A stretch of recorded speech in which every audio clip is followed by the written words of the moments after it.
നമസ്കാരം, മലയാളി വാർത്തയിലേക്ക് സ്വാഗതം. റസീന എന്ന യുവതി ആത്മഹത്യ ചെയ്തത് എന്തിനാണ്? ഇപ്പോൾ ഈ ചോദ്യം ശക്തമാവുകയാണ്. കഴിഞ്ഞ ദിവസം ഒക്കെ പുറത്തു വന്ന വിവരങ്ങൾ അനുസരിച്ചാണെങ്കിൽ ആൾക്കൂട്ട വിചാരണയിൽ മനംനൊന്താണ് റസീന ആത്മഹത്യ ചെയ്തത് എന്നാണ് മനസ്സിലാക്കാൻ സാധിക്കുന്നത്. പക്ഷേ പിന്നീട് വരുന്ന പ്രതികരണങ്ങൾ, പ്രത്യേകിച്ച് റസീനയുടെ കുടുംബത്തിൽ നിന്ന് തന്നെ ഉണ്ടാകുന്ന പ്രതികരണങ്ങൾ, അവർ ഈ സുഹൃത്തിനെതിരെയാണ് ഇപ്പോൾ ചോദ്യമുന ഉയരുന്നത്, ചൂണ്ടുവിരൽ നീളുന്നത്. അപ്പോൾ സുഹൃത്താണോ മരണത്തിന് പിന്നിൽ എന്നതടക്കമുള്ള ചോദ്യങ്ങൾ ശക്തമാകുന്ന തരത്തിലാണ് പ്രതികരണം. അന്വേഷണം പുരോഗമിക്കുകയാണ്. അന്വേഷണത്തിന് ശേഷം മാത്രമേ യഥാർത്ഥ ഒരു ഉത്തരത്തിലേക്ക് എത്താൻ സാധിക്കുകയുള്ളൂ. ഈ വാർത്തയുമായി ബന്ധപ്പെട്ടുള്ള കൂടുതൽ വിവരങ്ങളിലേക്കാണ് നമ്മൾ പോകുന്നത്. വിശദമായിട്ട് നോക്കാം. സംഭവത്തിൽ SDPI ഇടപെട്ടിട്ടില്ലെന്ന് ജില്ലാ പ്രസിഡന്റ് ബഷീർ കണ്ണാടിപ്പറമ്പ്. പ്രശ്നം ചർച്ച ചെയ്യാൻ SDPI ഓഫീസിൽ വേദി ഒരുക്കുക മാത്രമാണ് ചെയ്തതെന്നും അദ്ദേഹം പ്രതികരിച്ചു. അറസ്റ്റിലായവർ SDPI പ്രവർത്തകരാണ്. പെൺകുട്ടിയെയും സുഹൃത്തിനെയും ഒരുമിച്ച് കണ്ടു. ഇതോടെ ഇവരുടെ ബന്ധുക്കളെ വിളിച്ചു വരുത്തി. വന്നവർ ഇരുന്ന് ചർച്ച ചെയ്യാൻ സ്ഥലം അന്വേഷിച്ചപ്പോൾ SDPI ഓഫീസ് നൽകി.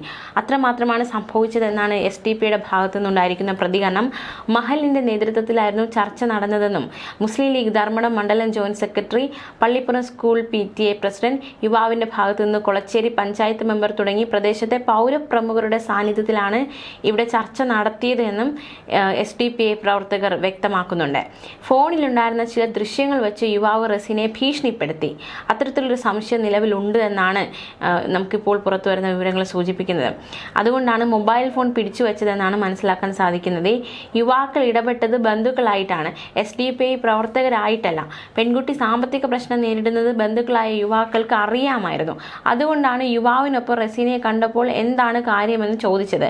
തടഞ്ഞു വെച്ച് മർദ്ദിച്ചു എന്ന് പറയുന്നത് അടിസ്ഥാനരഹിതമായ കാര്യങ്ങളാണെന്നും SDPI അധികൃതർ വ്യക്തമാക്കുന്നു.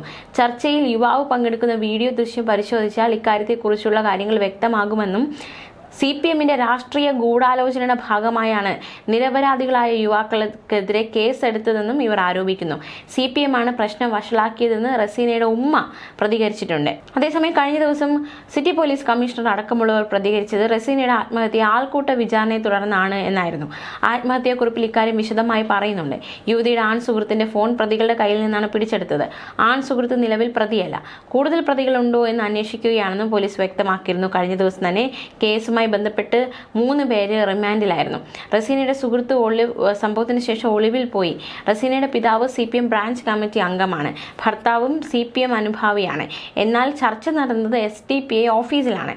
ഇത് CPMനെ വലിയ രീതിയിൽ പ്രകോപിപ്പിച്ചു. അവർക്കത് അനിഷ്ടമായി മാറി എന്നതടക്കമുള്ള ഒരു വിലയിരുത്തലുകളാണ് നിലവിൽ പ്രതികരണമായി വരുന്നത്.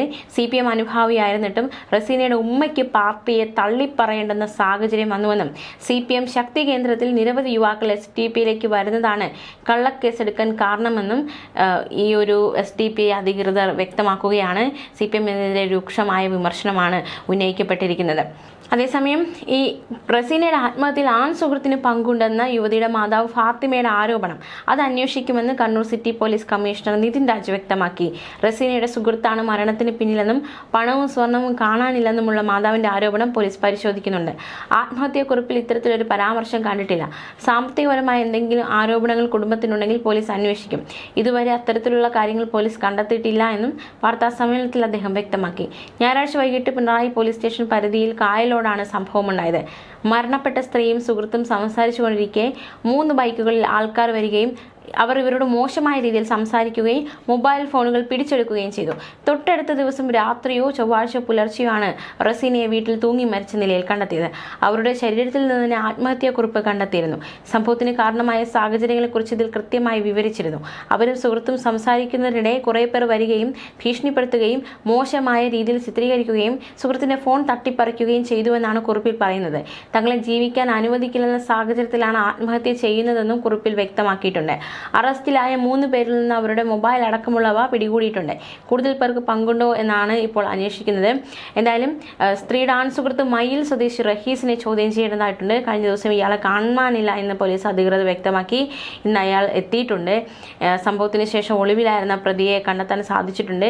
മരണത്തിൽ സുഹൃത്തിന് പങ്കുള്ളതായി ആത്മഹത്യാക്കുറിപ്പിൽ പറയുന്നില്ലെങ്കിലും ഇയാളെ ചോദ്യം ചെയ്യേണ്ടതായിട്ടുണ്ട്. ചോദ്യം ചെയ്ത് കൂടുതൽ വിവരങ്ങൾ, ഇയാളും ആരോപണ വിധേയനാണ്. അപ്പോൾ ഇയാളെയും ചോദ്യം ചെയ്ത് കൂടുതൽ വ്യക്തത വരുത്തേണ്ടതായിട്ടുണ്ട്. സംഭവ സ്ഥലത്ത് ആരൊക്കെ വന്നിട്ടുണ്ട് എന്നതടക്കമുള്ള കാര്യങ്ങൾ അന്വേഷിക്കും. അറസ്റ്റിലായവരിൽ യുവതിയുടെ ബന്ധുക്കളും അവരുടെ സുഹൃത്തുക്കളുമാണുള്ളത്. അറസ്റ്റിലായ പ്രതികളുടെ രാഷ്ട്രീയ ബന്ധവും രാഷ്ട്രീയ പാർട്ടിയുടെ ഓഫീസിൽ കൊണ്ടുപോയി എന്നതും അന്വേഷിക്കേണ്ടതുണ്ട് എന്നതടക്കമുള്ള ഒരു നിഗമനവും വിലയിരുത്തലും ഒക്കെ നിലവിലുണ്ട്. ആത്മഹത്യയ്ക്ക് കാരണം സദാചാര പോലീസിംഗ് അല്ല എന്നാണ് യുവതിയുടെ മാതാവ് പറയുന്നത്. മരണത്തിന് പിന്നിൽ മയിൽ സ്വദേശിയായ സുഹൃത്താണ്. അയാൾ റസീനയുടെ 40 പവൻ സ്വർണവും പണവും തട്ടിയെടുത്തു എന്നതടക്കമുള്ള ഒരു വെളിപ്പെടുത്തൽ റസീനയുടെ മാതാവ് ഫാത്തിമ നടത്തിയിരുന്നു. പോലീസ് അറസ്റ്റ് ചെയ്തവർ നിരപരാധികളാണെന്നും അവർ പറഞ്ഞു. ഇയാളുമായി കൂട്ടുകെട്ട് തുടങ്ങിയ ശേഷം നമ്മളെ കണ്ടുകൂടാത്ത രീതിയിലായിരുന്നു പെരുമാറ്റമെന്നും ഇവൻ ഇവിടെ വരുന്ന വിവരം 2 ദിവസം മുമ്പാണ് അറിഞ്ഞതെന്നും തൻ്റെ മോൾക്ക് നീതി കിട്ടണമെന്നും ഇഷ്ടംപോലെ സ്വർണ്ണമുണ്ടായിരുന്നു, 40 പവനോളം നൽകിയാണ് വിവാഹം കഴിപ്പിച്ചത്. ഇപ്പോൾ സ്വർണ്ണമൊന്നുമില്ല, കുറേ പേരോട് കടവും വാങ്ങിയിട്ടുണ്ട്. മരണശേഷമാണ് ഓരോരുത്തർ വന്ന് തങ്ങളോട് കടം വാങ്ങിയതിൻ്റെ കണക്ക് പറയുന്നത്. അവൻ മോളെ ചൂഷണം ചെയ്തിട്ടുണ്ട് എന്നാണ് കരുതുന്നത്. 1-2 തവണ കാറിൽ കയറി പോകുന്നത് ചിലർ കണ്ടിരുന്നു. ഇപ്പോൾ അറസ്റ്റിലായവർ പാവങ്ങളാണ്, തൻ്റെ ചേച്ചിയുടെ മക്കളാണ്. അവർ നല്ലതിന് വേണ്ടിയാണ് ചെയ്തത്. അവർ കാറിൽ നിന്ന് ഇറക്കി സ്കൂട്ടറിൽ വീട്ടിൽ കൊണ്ടുവിടുകയാണ് ചെയ്തത്.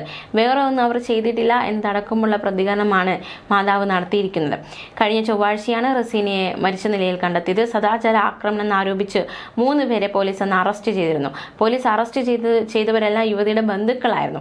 പറമ്പായി സ്വദേശികളായ VC Mubasheer, KA Faisal, VK Rafnas എന്നിവരെയാണ് പോലീസ് അറസ്റ്റ് ചെയ്തത്. സുഹൃത്തുമായി കാറിൽ ഒരുമിച്ച് കണ്ടതിന്റെ പേരിൽ പരസ്യ വിചാരണ നടത്തിയ മനോവിഷമത്തിലാണ് റസീന ആത്മഹത്യ ചെയ്തതെന്നാണ് പോലീസും പറയുന്നത്. എന്തായാലും കൃത്യമായ ഒരു വ്യക്തത ഈ ഒരു സംഭവവുമായി ബന്ധപ്പെട്ട് വരേണ്ടതായിട്ടുണ്ട്. കണ്ണൂർ മയിൽ സ്വദേശിയായ യുവാവിനൊപ്പം അച്ചങ്കര പള്ളിക്ക് സമീപം കാറിൽ സംസാരിക്കുകയായിരുന്നു റസീന. നിലവിൽ അറസ്റ്റിലായ യുവാക്കൾ ഇരുവരെയും ചോദ്യം ചെയ്തു. തുടർന്ന് യുവാവിനെ സമീപത്തെ മൈതാനത്തെത്തിച്ച് ക്രൂരമായി മർദ്ദിച്ചെന്നും മൊബൈൽ ഫോണും ടാബും പ്രതികൾ കൈക്കലാക്കിയെന്നുമാണ് പരാതിയിൽ പറയുന്നത്. പക്ഷെ അത്തരത്തിൽ ആക്രമണമൊന്നും നടന്നിട്ടില്ല, അത്തരത്തിൽ ഉപദ്രവിച്ചിട്ടില്ല എന്നാണ് ഇപ്പോൾ SDPI അധികൃതർ വ്യക്തമാക്കുന്നത്.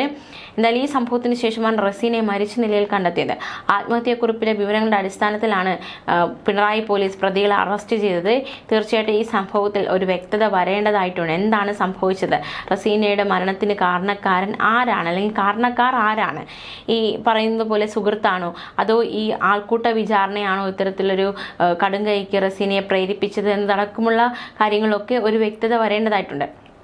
കഴിഞ്ഞ ദിവസം CPM നേതാവ് ശ്രീമതി ടീച്ചർ ഈ ഒരു വിഷയത്തിൽ പ്രതികരിച്ചിരുന്നു. അതായത് ആൾക്കൂട്ട കൊലപാതകം അല്ലെങ്കിൽ ആൾക്കൂട്ട വിചാരണയ്ക്ക് പിന്നാലെ ഇവർ ആത്മഹത്യ ചെയ്തു എന്ന തരത്തിലുള്ള ഒരു റിപ്പോർട്ട് ആയതുകൊണ്ട് തന്നെ ആ തരത്തിലായിരുന്നു വിമർശനവുമായി ശ്രീമതി ടീച്ചർ രംഗത്ത് വന്നത്. അതായത് ഒരാണും പെണ്ണും സംസാരിക്കരുത് എന്നത് താലിബാനിസമാണ്, അതിൻ്റെ ഇരയായി റസീന മാറി എന്നതടക്കമുള്ള ഒരു പ്രതികരണമാണ് ശ്രീമതി നടത്തിയത്. അതുമാത്രമല്ല ഈ സംഭവം വലിയ രീതിയിൽ വിമർശന വിധേയമായതാണ്. ഇപ്പോൾ പക്ഷേ റസീനയുടെ കുടുംബം പറയുന്നത് മറിച്ചൊരു കാര്യമാണ് പറയുന്നത്. അപ്പോൾ എന്താണ് ശരി, ആരാണ് തെറ്റുകാർ എന്നതടക്കമുള്ള ചോദ്യം ഇവിടെ വീണ്ടും ശക്തി പ്രാപിക്കുന്നു. അതിന് കൃത്യമായ ഒരു ഉത്തരം കിട്ടേണ്ടതായിട്ടുണ്ട്.